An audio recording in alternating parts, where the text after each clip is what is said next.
Al parecer ya. Bueno, al parecer ya estamos escuchando bien, entonces vamos a comenzar la presentación del día de hoy. Bienvenidos, muy buenos días. Mi nombre es Jorge Andrés Cantor Guarnizo, soy ginecólogo y obstetra en la Universidad de La Sabana. Bienvenidos a un nuevo episodio de Médicos al Instante. Hoy vamos a hablar acerca de educación sexual saludable. Así que vamos a comenzar. Si ya todos están listos. Muy bien, entonces, hay que tener en cuenta que, por definición, la salud sexual se define como un estado del bienestar físico, emocional, mental, social, relacionado con todo lo que tiene que ver con temas de la sexualidad. Sin embargo, hay que tener en cuenta que una de sus funciones más importantes es promover el desarrollo sexual saludable de diferentes maneras y eso lo podemos mirar en una línea de tiempo. La línea de tiempo puede comenzar como desde que el bebé es un recién nacido hasta los 11 meses, en donde inicia todo este proceso de educación, inicia el rol de los padres, los cuales van a comenzar con todo lo que es el proceso de la crianza. Más adelante podemos tener un segundo punto que es entre los 1 y los 4 años, en donde va a continuar el rol de los padres. Acá es donde empieza todo lo que es la interacción de los bebés, aparte de los miembros de la familia, con otros integrantes que pueden ser desde el entorno social en otras ocasiones con algunos desconocidos. Entonces, esto también es súper importante y los vamos a describir más adelante. Siguiendo con la línea de tiempo, entre los 5 y los 10 años, vamos a ver que los niños van a tener un aumento por todo lo que es el interés por la sexualidad. Acá los niños empiezan a reconocer otras actitudes en torno a la sexualidad, dado que vamos a tener un poco más de curiosidad en otros ámbitos y empiezan a reconocer algunas partes de su cuerpo como diferentes. Y por último, o pues digamos en un proceso ya de última transición, empieza todo lo que es el periodo de la madurez. La madurez entendida entre los periodos entre los 11 a los 21 años, en donde esa transición que se va a generar va a pasar desde la niñez hasta la adultez, pasando por la pubertad. Así que a continuación vamos a describir cada punto importante para que tengamos en cuenta cuáles son las cosas más importantes que tenemos que tener en cuenta al momento de abordar a los niños. Cuando empezamos la primera parte, desde el nacimiento hasta los 11 meses, tenemos que mirar que acá inicia el rol de los padres. ¿Y por qué inicia el rol de los padres? Es porque inicia el primer contacto. Acá el cerebro del bebé va a tener diferentes exposiciones, por decirlo así, o diferentes puntos importantes que los podremos dividir en cuatro, para que de acá en adelante va a empezar a generar unos ámbitos muy marcados que van a determinar todo lo que es el crecimiento de acá en adelante. Entonces, va a generar un primer momento de intimidad, que es cuando el bebé tiene un contacto estrecho de una manera física. ¿Esto cómo se logra? Se logra cuando empieza el proceso de la lactancia, empieza el proceso de todo lo que tiene que ver con la aseveración de que el bebé va a tener un contacto con el papá cuando lo cambia, cuando lo cargan, cuando lo duermen, entre otras cosas. ¿Y eso qué va a producir o qué va a generar? Que haya un establecimiento de todo lo que son los intercambios del bebé. Va a generar una conexión hacia los padres cuando el bebé tiene hambre, cuando tiene dolor, cuando tiene felicidad, cuando tiene tristeza.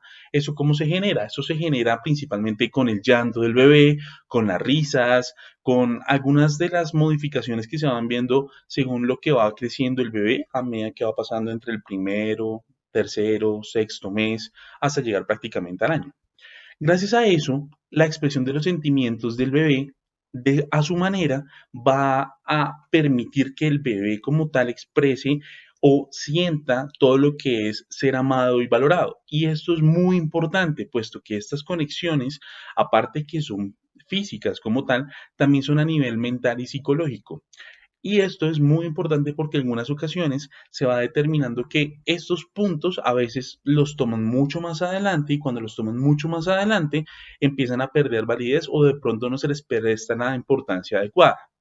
Y gracias a esa expresión de sentimientos, la intimidad, la conexión que habíamos hablado, también inicia el reconocimiento de las partes del cuerpo.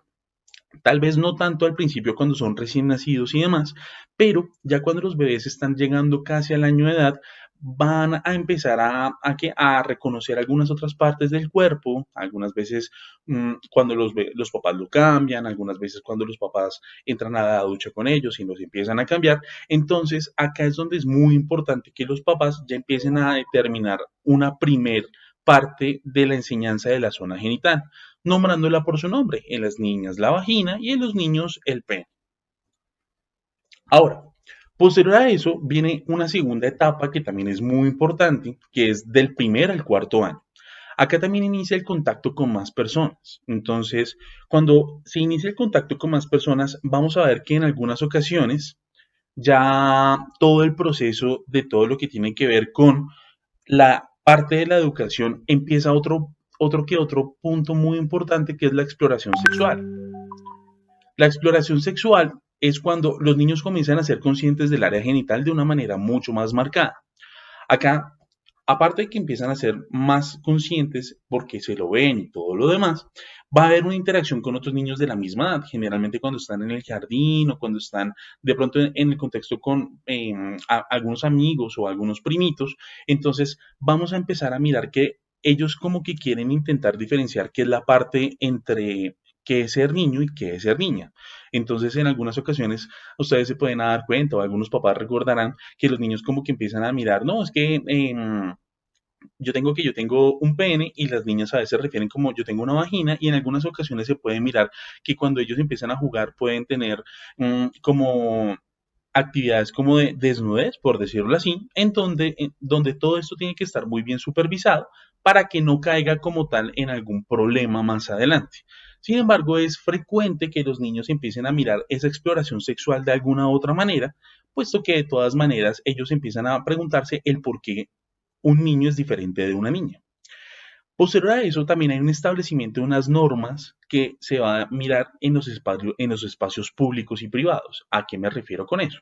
Que hay una enseñanza desde la realización de diferentes actividades. Por ejemplo, cuando los niños empiezan a mostrar diferentes conductas, como por ejemplo tener que ir al baño, tener que avisar cuando van a tener que tener alguna necesidad o también los juegos que les mencioné anteriormente. Entonces, acá es muy importante que los papás empiecen a mostrarle a los hijos cuándo es el momento adecuado para hacer cualquier actividad. Por ejemplo, cuándo es adecuado desvestirse, cuándo es adecuado avisar que tienen que entrar al baño, cuándo es adecuado que tienen que tener todo el proceso de enseñar sus partes íntimas, pues a gente que no sea conocida. Entonces acá es muy importante que los papás establezcan como esos límites.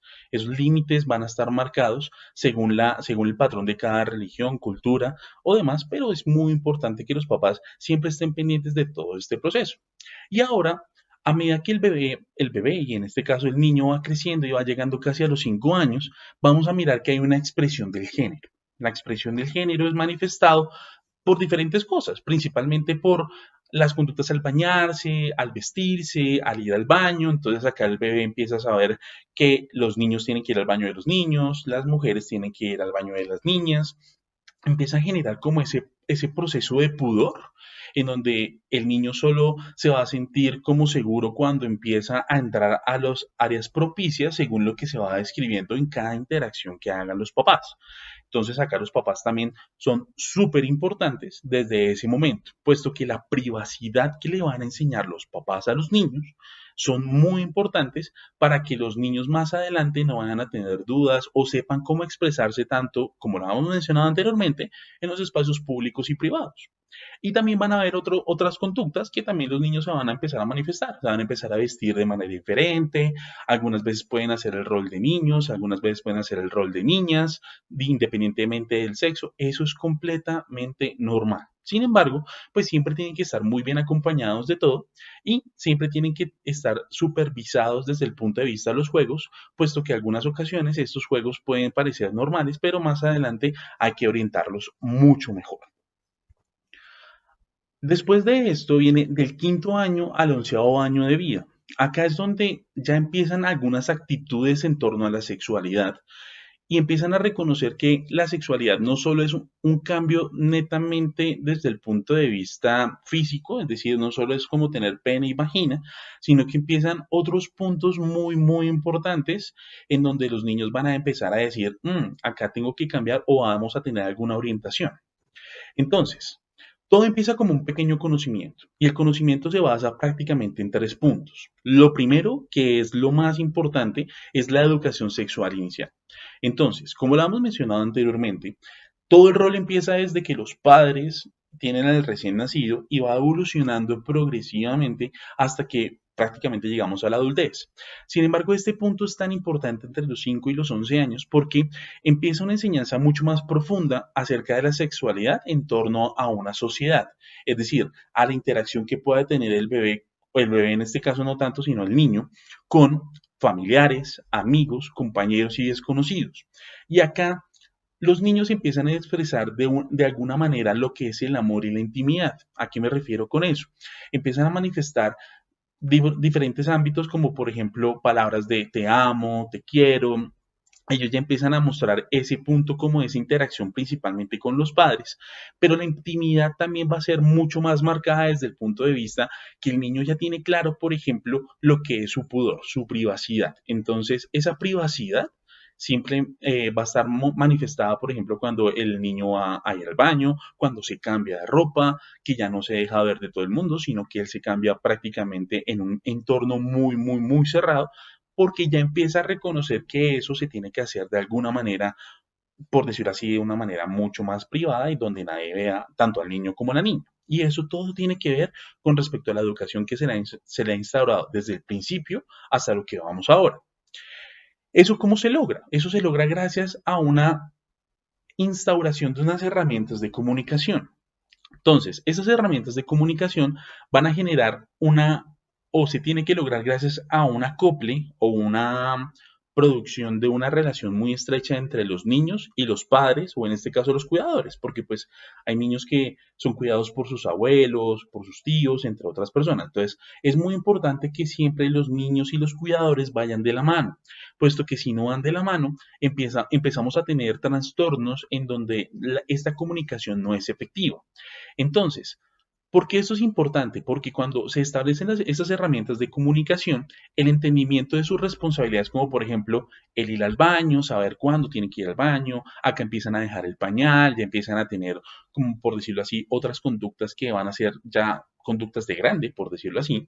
Y el higiene personal también es súper importante, desde la manera que se visten, desde la manera como se limpian, desde la manera como empiezan a mirar que algunas cosas, por ejemplo, el no cambiarse de ropa, oler feo, y eso también implican como un proceso importante en todo lo que es el cambio desde los 5 hasta los 11 años y eso se va mirando progresivamente.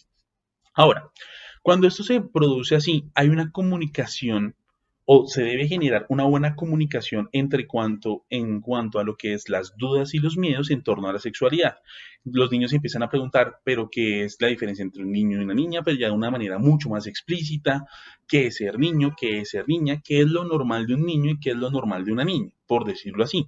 Ahí es donde los papás tienen que estar muy bien de la mano porque si los papás piensan que esto puede ser un tabú o puede ser algo que no deberían hablar ellos, vamos a tener el inconveniente que ese ambiente de confianza no se va a permitir. Entonces, si ese ambiente de confianza no se permite, los niños empiezan a guardar secretos. Y la idea es que todas estas herramientas que les he dado previamente es para que el niño tenga plena gratitud con el papá o pues con el cuidador, para que no tengan ninguna duda en cuanto a que no se van a sentir discriminados, no se van a sentir tampoco mal al momento de preguntar alguna cosa de la sexualidad, puesto que si en algún momento ellos sienten esa barrera, lo primero que va a pasar es que no va a dar la confianza y empiezan las mentiras. Entonces siempre hay que estar muy, muy, muy, muy de la mano entre el papá y, bueno, los papás en este caso, y el niño, para que el niño siempre tenga confianza en expresar todas sus dudas y nunca guardar ningún secreto. Y por otro lado, también vamos a tener en cuenta que tenemos que guardar o controlar mucho lo que es la exposición al contenido sexual.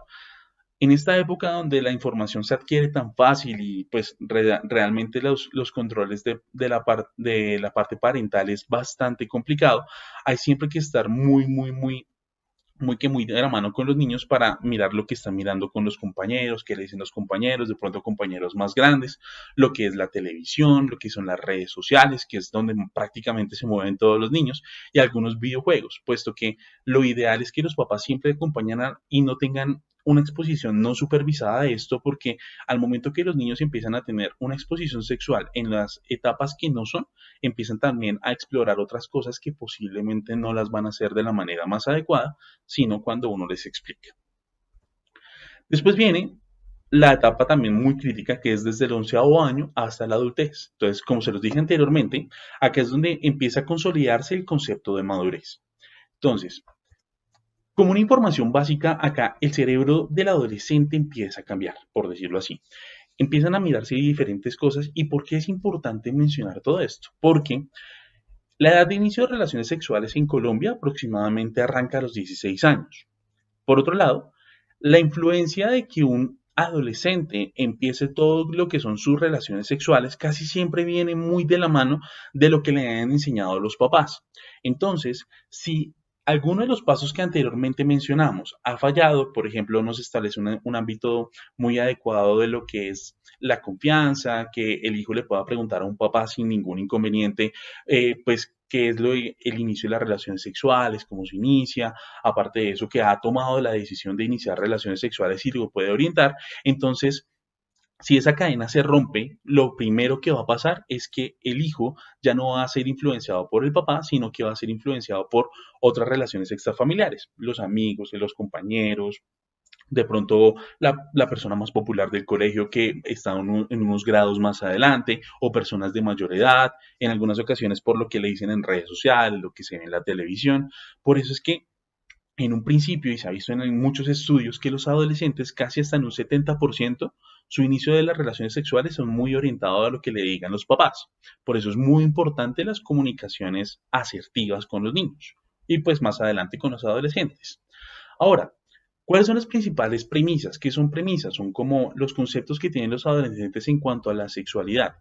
Ellos mencionan que el 80% se sentirían mucho más cómodos de iniciar o no las relaciones sexuales si tuvieran una confianza con sus padres. Entonces, como les dije anteriormente, como la influencia está dado por lo que es el proceso de que el hijo tenga la confianza de hablar con su papá para saber cómo va a iniciar relaciones sexuales, o de pronto en algunas ocasiones ellos dicen, no, mire, es que yo no sé si empezar o no empezar relaciones sexuales. Entonces, mientras que más confianza ellos tengan con los papás y este tema de la sexualidad no sea un tabú, vamos a tener una mejor interacción y los niños o los adolescentes posiblemente van a empezar relaciones sexuales mucho más adelante.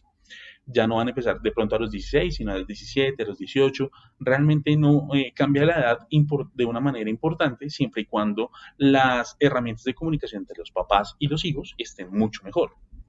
Cuando empiezan los desórdenes, o por ejemplo los papás que no están pendientes de sus hijos, no tanto de controlarlos, sino de poder hablar con ellos, los adolescentes tienden a tener relaciones sexuales mucho más temprano.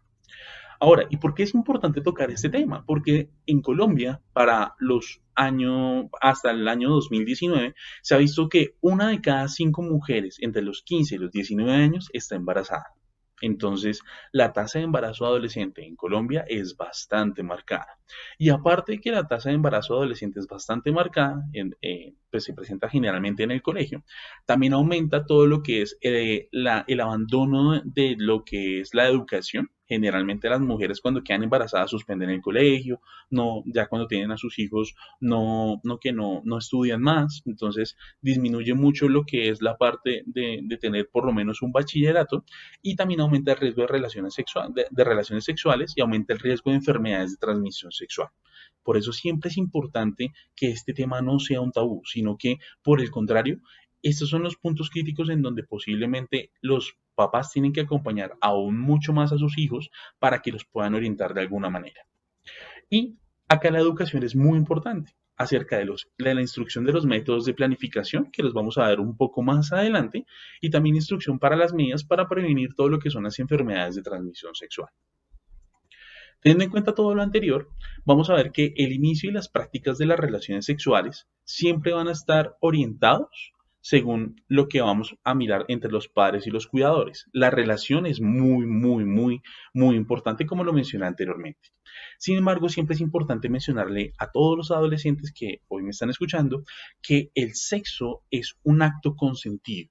qué es ser un acto consentido, que no debe suceder secundario a ninguna presión de cualquier tipo, que porque, no sé, de pronto algún compañero en un grado más adelante o algo por lo demás le está diciendo, no, es que usted no ha empezado, usted no ha empezado, eso no, realmente no tiene que estar condicionado a eso, tiene que estar condicionado a lo que es la parte personal de cada persona, puesto que no todas las personas empiezan su vida sexual de la misma manera, ni tampoco tienen que sentirse presionados porque o que van colgados o que van de pronto ya no van a ser populares por iniciar relaciones sexuales. Recuerden una cosa muy importante y es que las relaciones sexuales es, por decirlo así, un común acuerdo en una pareja. Es decir, una pareja toma la decisión de iniciar o continuar sus relaciones sexuales cuando tienen bases muy sólidas, cuando la pareja está completamente formada, aparte de eso que está muy bien orientada, que siempre está orientado por sus papás para poder tener todo lo que es el proceso de una relación sexual saludable y que no sea simplemente como una parte muy tóxica, por decirlo así, sino o por presiones sociales que en este caso no deberían presentarse. Siempre hay que considerarse un método de planificación para la prevención de, como lo mencionamos anteriormente, todo lo que es el embarazo no deseado y las enfermedades de transmisión sexual. Hay algunos tabús, por ejemplo, que si se tiene relación sexual por primera vez no se puede quedar embarazado. Eso es completamente falso. Cualquier relación sexual que no se tenga un método de planificación o que no se tengan algunos métodos para disminuir la enfermedad de transmisión sexual puede producir enfermedad de transmisión sexual y puede producir embarazos, inclusive si es la primera relación sexual. Entonces siempre hay que mirar muy bien eso. Las parejas cuando van a tener relaciones sexuales siempre tienen que hablar muy bien de su pasado, tanto sea su primera vez como si son más adelante, ya pues algunas ocasiones más adelante, en donde tienen que preguntarse con cuántas parejas ha estado, cómo ha sido, si las parejas que ha tenido sexo con protección o no lo ha tenido. ¿Por qué? Porque esos son los puntos muy importantes para disminuir la cantidad de infecciones de transmisión sexual. Y otro punto muy importante es que hay que procurar la monogamia. ¿Qué es la monogamia? Es la cantidad de parejas sexuales que tenga una persona. Lo ideal es que una persona tenga solo una pareja sexual. ¿Por qué? Porque la promiscuidad es cuando se tienen dos o más parejas sexuales al año. Entonces, todas las personas que han tenido dos o más parejas son definidos por la Organización Mundial de la Salud promiscuos y tienen mucho más riesgo de tener una enfermedad de transmisión sexual. Ahora, los métodos anticonceptivos, vamos a mencionar algunas características importantes en este momento y vamos a mirar que de todas maneras el conocimiento no hace parte de incitar a la práctica, por el contrario. Recuerden que el conocimiento son los primeros pilares que nos van a ayudar a nosotros a que los adolescentes tengan una muy buena educación y que puedan preguntar todas las dudas que tengan acerca de los anticonceptivos. Si como tal un adolescente o pues en este caso un niño no tiene como tal una buena orientación en métodos anticonceptivos, lo primero que va a pasar es que no los va a utilizar. Si no los va a utilizar, o puede estar expuesto a un embarazo no deseado o a enfermedades de transmisión sexual. Por ende, siempre es importante hablar con los hijos acerca de los métodos de planificación y mucho más cuando no han iniciado relaciones sexuales, puesto que en el momento que decidan tener relaciones sexuales, lo más probable es que le comenten a sus padres que han tomado la decisión de tener relaciones sexuales o también van a decir o van a preguntar cómo se utilizan adecuadamente los métodos de planificación para no caer en las dos cosas que les mencioné anteriormente. Entonces, vamos a comenzar. Para poder establecer lo que son los métodos de anticoncepción, hay que tener en cuenta que uno tiene que fijarse mucho en el ciclo menstrual de la mujer. ¿Por qué el de la mujer? Porque pues ella es la que queda en embarazo. Y esto es una interacción que tanto tiene que ser como del hombre como de la mujer. Planificación implica una relación consensuada de la pareja como tal, puesto que tanto el hombre como la mujer son responsables del acto sexual y aparte que son responsables del acto sexual, son pies fundamentales para que tengan que conocer todo lo que es la parte del ciclo menstrual, puesto que hay unos días en donde la menstruación se produce, que generalmente en la mayoría de las pacientes son entre los 1 y los 7 años, donde hay una menstruación y en este momento pues no se recomienda tener relaciones sexuales porque el riesgo de infecciones es mucho mayor, pero pues es un periodo infértil. Generalmente el periodo fértil puede ser más o menos desde el día octavo hasta el día 19, en donde dependiendo de la mujer, puede variar la ovulación y acá es donde ocurre el mayor riesgo de poder tener un embarazo no deseado si se tiene de una manera no protegida. Y desde el día 20 hasta el día 28, 30, 32, dependiendo del ciclo menstrual de cada mujer, son otros periodos infértiles. ¿Esto por qué es importante conocerlo? Porque cada mujer tiene un patrón de menstruación diferente, es decir, los ciclos menstruales de todas las mujeres son diferentes.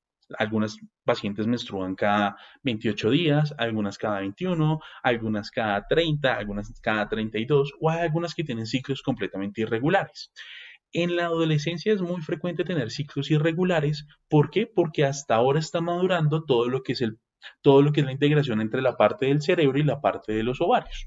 Entonces, dado que esto puede variar mucho, por eso también es muy importante conocer muy bien cómo se está comportando la menstruación en cada mujer para más o menos prever todo esto.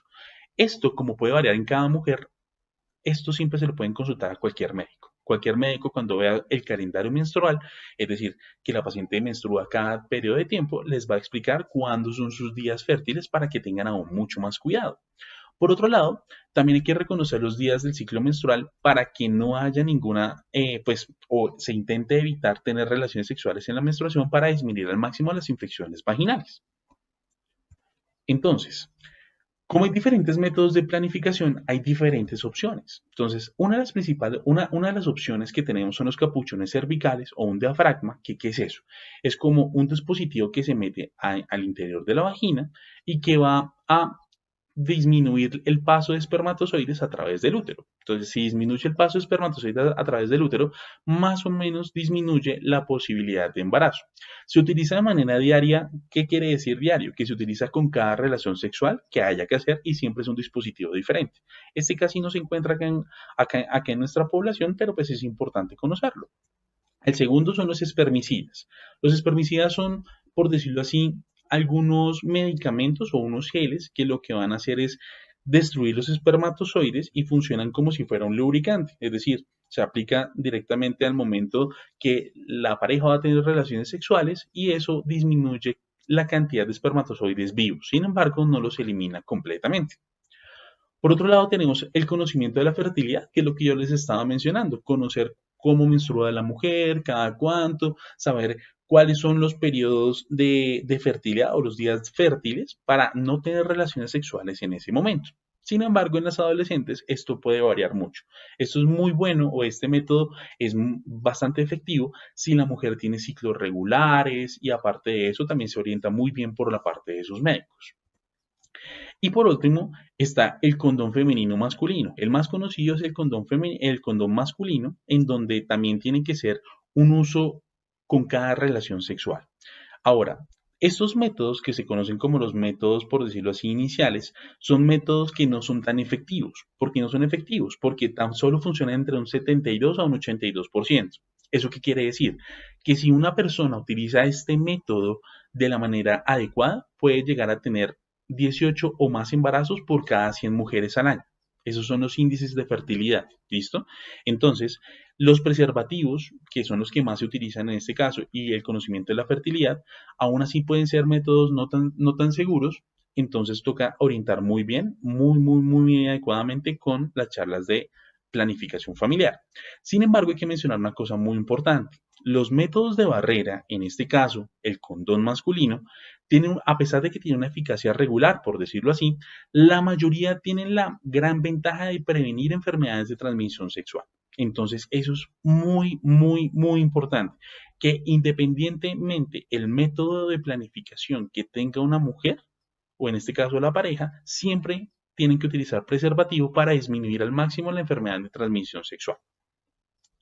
Por otro lado, tenemos las pastillas o las píldoras, que son las que se utilizan diariamente. Hay una variedad muy grande de anticonceptivos orales en este caso, que tienen diferentes usos. Uno es el método también de planificación, pero también se utilizan mucho para ayudarle a las mujeres a tener ciclos menstruales regulares. Eso se llama para una modulación de la menstruación. Funcionan muy bien, pero tienen un gran agravante, por decirlo así, y es que tienen que ser utilizados muy bien. Para saber qué método anticonceptivo con respecto a las pastillas es el más adecuado para cada mujer, lo más importante es consultar al médico porque como hay mucha variedad de medicamentos, cada medicamento tiene una indicación diferente. pese a que todo se basa en el mismo principio de disminuir la ovulación, muchos se van a utilizar de manera según el perfil de cada mujer. Entonces, eso es muy importante para que lo consulten siempre con el médico y no los inicien así como porque sí. Por otro lado está el parche. El parche es, por decirlo así, una pequeña cinta que se coloca en la parte posterior del brazo o en la parte interna, externa del muslo, en donde se utiliza semanalmente. También tiene una descarga hormonal y se tiene que cambiar cada semana. ¿Esto qué va a producir? Va a producir que pues, no se produzca la ovulación y se utiliza por lo menos 3 semanas y se deja descansar una semana para que después ocurra la menstruación. Tenemos el anillo vaginal. El anillo vaginal solo puede ser utilizado por las mujeres que ya han tenido relaciones sexuales. Este no puede ser utilizado por mujeres que no han tenido relaciones, puesto que se coloca dentro de la vagina. También tiene una descarga hormonal. La ventaja es que dura 3 semanas y se descansa una semana y se vuelve a la menstruación. Es un método seguro que pues no tiene muchas implicaciones y generalmente no se siente durante las relaciones sexuales y permite que la mujer esté un poco más digamos, que sea un poco más fácil de no tener que recordar cada día tomarse una pastilla, entonces ese también puede ayudar bastante. Y están los métodos inyectables. Hay métodos inyectables que funcionan mensuales, es decir, cada 30 días exactamente hay que administrarlo, o están los métodos de las inyecciones de cada 3 meses, que hay que utilizarlo cada 90 días. La ventaja de estos métodos es que son altamente efectivos, funcionan más o menos de entre un 91 a un 94%. Tan solo van a producir entre 6 a 9 embarazos por cada 100 mujeres al año. ¿Eso qué quiere decir? Que son métodos que realmente funcionan muy bien, pero se utilizan como métodos de corto a mediano plazo. Su eficacia siempre va a estar muy sujeta a cómo los utilicen. Es decir, si las mujeres olvidan las pastillas, si se les olvida 2 o más pastillas, aparte de eso, si no se cambian el parche cuando es el momento, o por ejemplo se administra la inyección unos días después, el método va a presentar alguna falla y muy posiblemente la mujer va a quedar en embarazo. Por eso son métodos que requieren un control muy adecuado y una responsabilidad bastante grande para que precisamente funcionen muy bien. Por último, tenemos otros métodos que son de más largo plazo son, por ejemplo, el implante hormonal. Ese implante se utiliza más que todo acá en la región interna del brazo. Algunos duran 3 años, algunos duran 5 años. Tiene una gran ventaja y es que, pues, por decirlo así, disminuyen el riesgo de que pues, ocurran embarazos no deseados por el olvido de pastillas o por el uso inadecuado del método. Sin embargo, puede tener algunas repercusiones a nivel de la menstruación. Algunas mujeres pueden tener una menstruación más abundante o una menstruación un poco más frecuente. Entonces, eso es algo para considerarlo.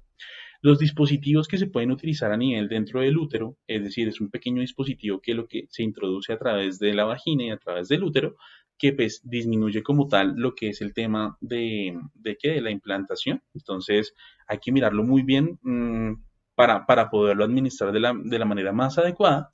Y estos que son los métodos quirúrgicos que generalmente no se utilizan de entrada en las pacientes adolescentes porque pues hasta ahora están empezando su vida sexual y posiblemente no han tenido hijos. Estos métodos son muy efectivos, funcionan casi en un 99%, o sea, se produce menos de un embarazo por cada 100 mujeres. Son métodos que también se pueden considerar. Entonces, este es como un pequeño abrebocas de los métodos de planificación que existen. Cada uno tiene sus indicaciones, sus contraindicaciones, cada uno tiene un abordaje diferente. Entonces, esta es la pequeña introducción. Sin embargo, lo ideal es que cada adolescente o cada mujer o cada pareja que vaya a la consulta para empezar a tener relaciones sexuales o para ya continuar con su vida sexual activa, según lo que sea cada persona, tenga que orientarse a través del médico o la enfermera que tenga conocimiento sobre los métodos de planificación, puesto que como les dije, por ejemplo, en las pastillas hay muchas pastillas que cambia mucho el medicamento que se utiliza, pese a que el principio es el mismo, pueden cambiar sus efectos, entonces siempre es importante. Y otra cosa que también es bastante marcada es que todos siempre se tendría que utilizar con preservativo para disminuir al máximo las enfermedades de transmisión sexual, puesto que las pastillas, los parches, los anillos, las inyecciones, los implantes no quitan el riesgo de enfermedades de transmisión sexual porque no son métodos de barrera. ¿Listo? Ahora, Por último, y casi por como conclusiones, vamos a recordar que siempre que la sexualidad implica diferentes puntos. El primero, un valorar el cuerpo propio, valorar lo que es mi cuerpo, sentirme bien con mi cuerpo, sentirme seguro de mi cuerpo, que el adolescente, en este caso ya sea hombre o mujer, sientan que ellos son importantes para todo el mundo, tanto para ellos mismos como para los demás, y siempre hay un amor propio. El amor propio es muy importante en los temas de sexualidad, puesto que si el amor propio está distorsionado o no existe, pues vamos a tener problema al momento de manifestarlo a otras personas. Siempre hay que preocuparse por información acerca de la reproducción. ¿Qué es la información? Todo lo que les hablé anteriormente. Es preguntar cuáles son los métodos de planificación, preguntar qué son las enfermedades de transmisión sexual, preguntar cuándo es el momento adecuado, preguntar y siempre estar muy de la mano con sus padres para que precisamente no vayan a incurrir en errores, principalmente en embarazos no deseados, en embarazos adolescentes o en algunas otras enfermedades que pueden ser desde muy leves hasta muy graves. También tienen derecho o implica expresar el amor y la intimidad de una forma adecuada. Y como los mencioné anteriormente, todo esto empieza desde que los niños nacen y siguen creciendo a lo largo del tiempo. Entonces, los papás acá son muy importantes en cuanto a la expresión de lo que es la intimidad. Mostrarles a los niños qué son las cosas que se pueden hacer públicamente, mostrar a los niños qué son las cosas que solo se pueden hacer en el ámbito privado, mostrar a los niños qué es lo que implica ir a un baño, bañarse, tener todas las medidas de higiene, entre otras cosas, posiblemente todo lo que tiene que ver con los los procesos de depilación en las mujeres, también que los niños tengan muy bien aseado su parte genital, y esto es una expresión de amor, tanto amor propio como amor para los demás, como lo hemos mencionado anteriormente. Otra cosa muy importante es reconocer cuáles son los comportamientos sexuales que realzan la vida y pues, también la pueden perjudicar. Por ejemplo, lo que puede perjudicar generalmente son tener varias parejas sexuales al año, tener relaciones sexuales sin protección, tener relaciones sexuales sin una orientación muy adecuada, puesto que esto puede llevar a errores. Ahora, el uso de la planificación familiar tiene que ser de manera responsable. ¿Y a qué me refiero con eso? Uno es utilizarla pues adecuadamente bajo los métodos anteriormente mencionados. Sin embargo, también es muy importante que lo que es el proceso de planificación familiar implica que tanto el hombre como la mujer son partícipes de esto. Si solo se le echa la responsabilidad a la mujer, pues eso no es una cosa equilibrada.